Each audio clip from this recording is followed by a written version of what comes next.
Welcome to Turkey, a country filled with both natural and historical wonders. In this video, we're going to discover the capital of Turkey, Istanbul. No, wait, that's not right. Istanbul is the largest city of Turkey, but it is not the capital. The capital is 280 miles or 450 kilometers away from Istanbul, and it's named Ankara.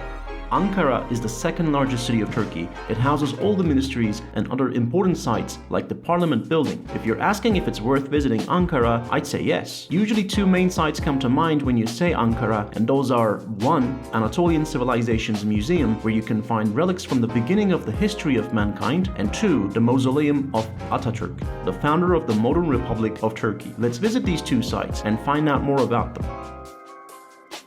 Both the Civilization's Museum and the Mausoleum are situated in the center of the city, and you can take a taxi to travel between the two sites, and it will only take a couple of minutes. You can also use public transit if you want. Before we continue, if you're not interested in one section and want to skip to the next, you can use the chapters marked along the bottom of the video.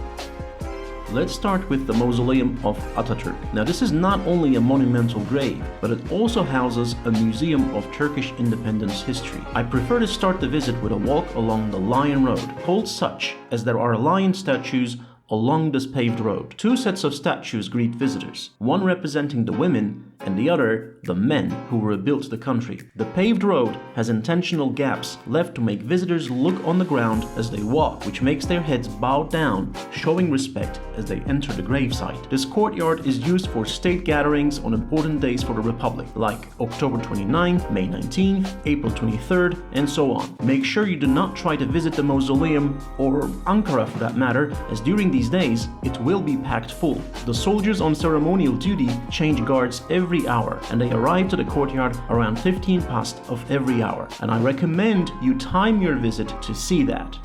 We're early, so let's visit the museum section. The entrance of the museum is next to the tall flagpole here. It begins with the press room for the foreign dignitaries who visit the mausoleum to pay their respects. The next section is where they keep the personal belongings of Ataturk. Maybe the most important part of the museum is panoramic scenes of important battles that decided the fate of the Republic of Turkey, such as Gallipoli battle during the First World War, or the Great Assault against the invaders that resulted in the final victory and the worldwide acknowledgement of Turkey as a nation. Next to the panoramas, you can find the oil paintings representing some of the struggles the country and its people went through in the early 20th century. It's almost time for the guard change, so I make my way out of the museum. And just in time, the soldiers arrive. They say their names and declare that they're taking their place as the new guard.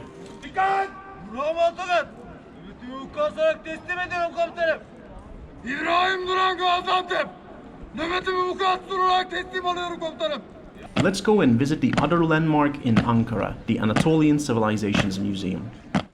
This museum, where we can see relics from thousands of years ago, is actually inside a 15th century building that used to be a bazaar or a market. The museum itself was established in the early 20th century.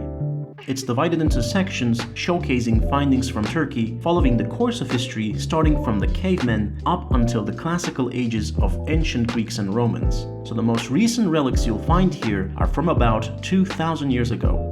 The two most interesting sections are the Neolithic Age and the Central Hall with stone reliefs.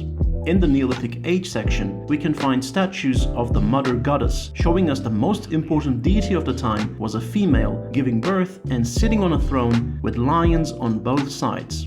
Wall paintings, tools, and weapons made of obsidian and jewelry pieces are also a part of the Neolithic section. In the early Bronze Age, Assyrian trade colonies, or the Hittite sections, you can find elaborate potteries used in religious or state ceremonies. One thing that most people miss is the misrepresented icon from recent history, the infamous swastika, which in the early Bronze Age was a representation of the sundial. The Central Hall is filled with these stone sculptures in relief. They are full of stories telling us about religious festivals, sacrifices made in the name of ancient gods, the coronation of a new king, or even the myth of the mighty Gilgamesh. This is where you'll probably spend most of your time.